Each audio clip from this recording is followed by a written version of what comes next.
Hello there and welcome to Lights Camera Cricket. I'm Himanshu Singhal and we've got Nikhil Chopra along with Boria Majumdar with us for their insights on the BCCI Working Committee meeting. But first, an update on all the developments so far. In what would clearly be a major setback for N. Srinivasan, the ownership transfer of Chennai Super Kings hasn't gone through and the BCCI Working Committee has decided to seek legal opinion on the Chennai ownership transfer before taking action on the matter.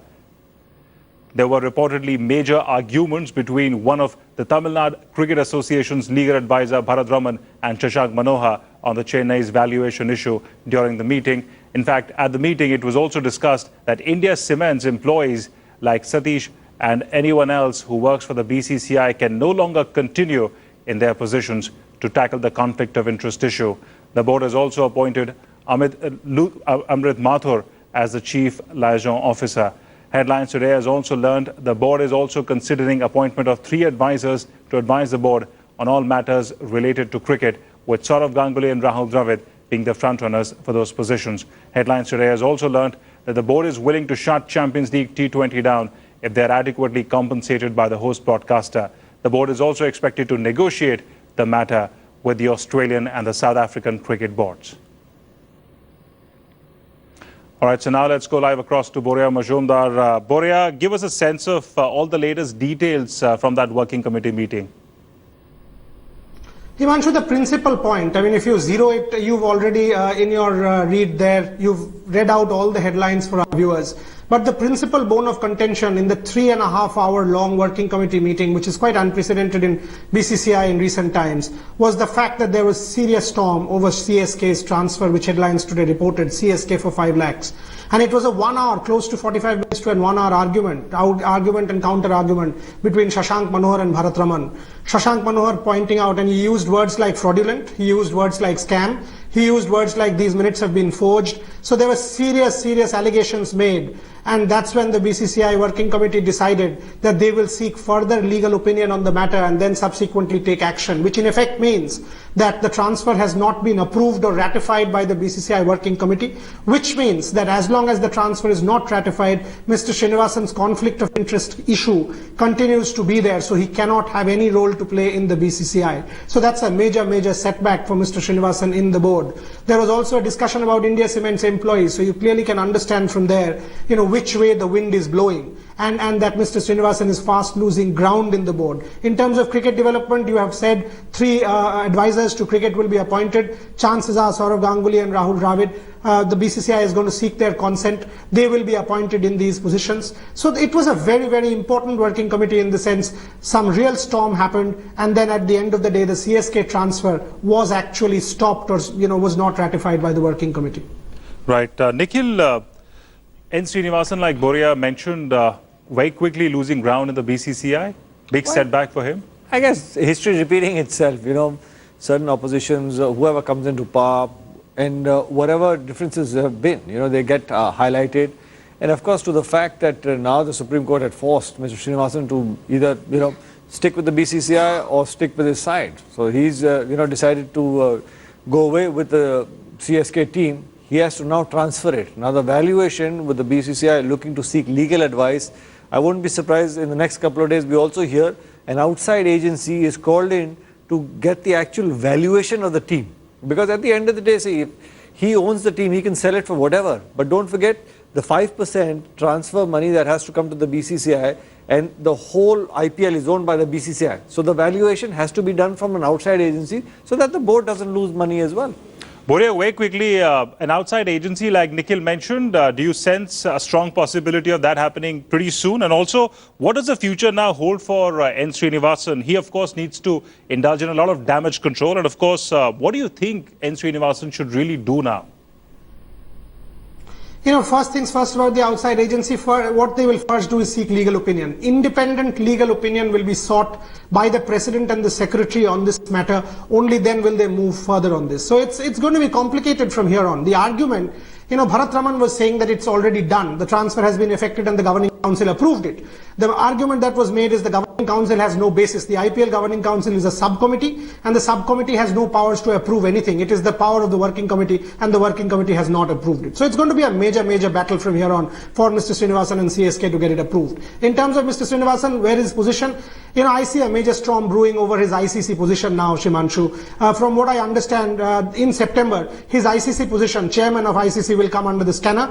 And the members from what today's meeting, there was only one person speaking in his favor. If that is the case, then obviously his ICC chairmanship will seriously be in question. As Nikhil said, there is a power change in the board, everything sort of changes, and that's what is happening now. What should Mr. Srinivasan do? Very difficult to answer. I mean, as long as, he has to now try and safeguard his ICC position, maybe try and come clean on the CSK issue and try and seek a consensus. Nikhil, future course of action for N. Srinivasan, what's your take on that? Well, I guess at the end of the day, most important, how he's going to transfer those shares, because it's the Supreme Court, the apex body, forcing him to do that. He'll have to do that. But the valuation has to be done so that, that 5% gets sorted for the BCCI as well.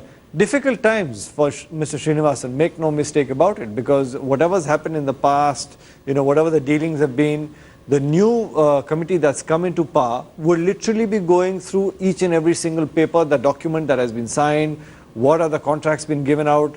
Like we are already hearing, India Cement employees that were support staff with the Indian team are no longer going to be there. So new support staff would get appointed. So I guess, every now and then, once the power shifts from, say, A to B, B would want his team in places where he wants them to be. He's not going to carry on with that same sort of team. So it's difficult times for Mr. Srinivasan, make no mistake about it. Right. Boria, what about Ranjit Biswal and Sundaraman? To what extent were their names discussed during this meeting today? Ranjit Biswal's name was discussed, but again, you have to understand, Ranjit Biswal is now, you have to understand the meaning of the word administrator, Himanshu. Every administrator, and Ranjit Biswal continues to be an administrator in the sense, he's still a BCCI functionary as an affiliate unit. So his name was discussed. If the IPL Governing Council has ratified it, then Ranjit Biswal's name will come under the scanner. And if Ranjit Biswal did not know about it, then Sundaraman's name comes under the scanner. But with the IPL on, from what I understand from my sources inside the meeting, Sundaraman, because the IPL is on, the BCCI did not want to take a harsh view of the matter, let the IPL get over, but Sundaraman will also face a barrage of questions. He tried to do a lot of damage control, tried to do a number of meetings with a number of key head honchos of the board along the sidelines of the meeting. So we've got to wait and see what happens to him. But at this point in time, his future will come under the scanner the moment the IPL gets over.